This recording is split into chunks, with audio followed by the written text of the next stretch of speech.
Okay, let's dive right into this explainer. When we think about history, we usually picture kings, generals, maybe revolutionary thinkers. But the truth is, human history hasn't just been shaped by people. It's actually been influenced, interrupted, and sometimes literally hijacked by a pretty bizarre cast of animal actors. Like, what if I told you that a 500-pound bear successfully carried heavy artillery shells in the trenches during World War II? I mean, it sounds absolutely made up, right? Well, it's not. But we're going to hold off on the full story of that incredible bear until the end, because to really appreciate it, we first need to trace the escalating absurdity of how animals have ended up in human affairs. Section 1, Loopholes and Working Beasts. Let's start with some early historical oddities where people actually used animals to get around everyday rules. Back in the early 19th century, the famous poet Lord Byron was studying at Trinity College in Cambridge, and they had this incredibly strict rule. Dogs were completely banned. So what did Byron do? Well, he didn't write a strongly worded letter. He went out, bought a tame bear, brought it to his dorm room, walked it around on a leash, and argued that, hey, there was no specific rules saying you couldn't have a bear. The college was totally stumped, and legally they just had to let him keep it. And moving from college protests to the actual workforce, we see a massive step up in responsibility in the 1880s.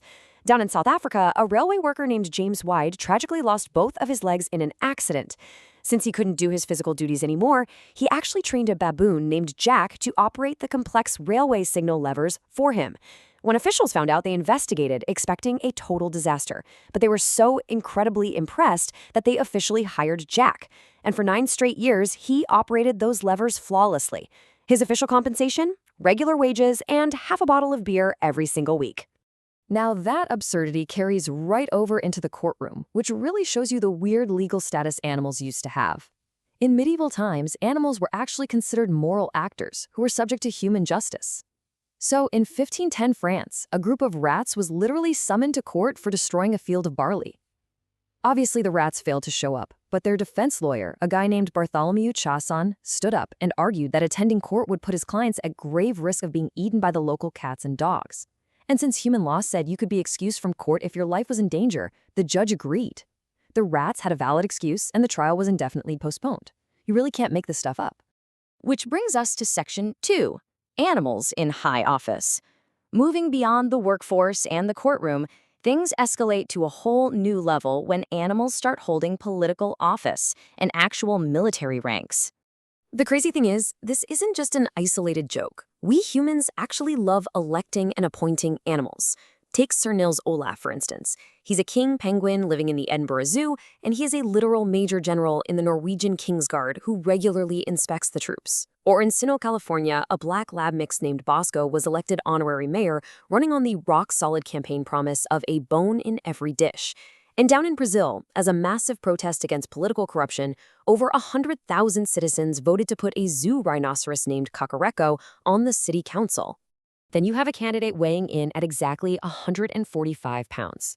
In 1968, the Youth International Party, better known as the Yippies, officially nominated a 145-pound pig named Pegasus the Immortal for U.S. president. It was basically political theater. But unfortunately for Pegasus, his political career ended pretty quickly when he was swiftly arrested by the Chicago police. But here's a number that puts most human political careers to shame. 20 years. That's how long Stubbs, a ginger cat, served as the honorary mayor of Talkeetna, Alaska. Instead of getting embroiled in scandals, Mayor Stubbs spent his entire 2-decade administration basically just hanging out at the local general store, drinking water out of a margarita glass. All right, Section 3, Top Secret Animal Spies.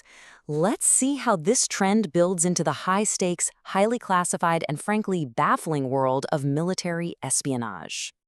During the 20th century, the military tested some incredibly wild ideas. Famed psychologist B.F. Skinner literally developed a missile guidance system where pigeons would sit inside the nose cone pecking at a screen to steer the bomb. The U.S. military also tried attaching tiny incendiary bombs to Mexican free-tailed bats, thinking they could drop them over enemy cities. But instead, during testing, the bats got loose and accidentally burned down the U.S. military's own testing base. But absolutely nothing tops the CIA's Operation Acoustic Kitty. The expectation here was peak Cold War technology. They spent millions of dollars surgically implanting microphones and transmitters into a cat to spy on Soviet officials. But the reality? Well, the moment they deployed it on its very first mission on a city street, this multi-million-dollar, highly trained espionage agent just wandered off and got instantly run over by a passing taxi. It's just a hilarious, if tragic, contrast between high-tech human engineering and the totally unpredictable reality of an ordinary cat. Moving on to Section 4, the Great Emu War. The stakes escalate even further here, going from espionage to an actual, literal war. And no, I don't mean a metaphor. I mean heavily armed humans declaring a literal war on birds. The year was 1932. Farmers in Western Australia were desperate. They were begging the government for help to stop these massive flocks of emus that were absolutely decimating their crops. So what was the government's response? They deployed the actual military. Soldiers rolled out into the outback with heavy machine guns and thousands of rounds of ammunition, completely expecting a swift, easy victory against some flightless birds. But it was a total disaster. The emus proved incredibly elusive. They would scatter instantly, regroup, and completely outmaneuver the soldiers. Despite firing off thousands of rounds, the military barely made a dent in the flock. After a whole month of complete humiliation, the soldiers simply packed up their machine guns and gave up. The humans surrendered, and the birds essentially won the war. Which finally brings us to Section 5, Private Wojtek the Bear. It is time to answer our opening question and introduce you to history's absolute ultimate animal recruit, a story that completely proves truth is stranger than fiction. So here's the unbelievable true story of Wojtek the Bear. He was originally adopted as a tiny orphaned cub by soldiers of the Polish army in the Middle East during World War II. But as he grew into this massive 500-pound Syrian brown bear, they ran into a huge logistical problem. The Polish unit needed to board a British transport ship to join the fighting over in Europe, but the British had incredibly strict rules completely prohibiting animal mascots on their vessels. So to get around the rules, the Polish army just officially enlisted the bear. They gave him a name, Wojtek, a rank of private, and an official paybook. And it worked. Private Wojtek successfully sailed off to war. But Wojtek wasn't just some mascot sitting safely on the sidelines. He really considered himself one of the guys. He adopted all their habits, he drank beer straight from the bottle, and he literally smoked, and sometimes even ate, cigarettes. But his truly defining moment came at the brutally grueling Battle of Monte Cassino in Italy. Amidst incredibly heavy enemy fire, Private Wojtek stood upright on his hind legs and actively helped his human comrades. He carried heavy crates of 100-pound artillery shells from the supply trucks directly to the artillery pieces, and he never dropped a single one. He wasn't a pet. He was a fully active, functioning member of the military fighting forces. So from a beer-drinking baboon operating train signals to a 500-pound bear carrying high explosives into battle, I really want to leave you with this final thought. Are we underestimating the absurd but genuine ways animals have altered the course of human history? These stories remind us that history isn't just some dry timeline of human politics.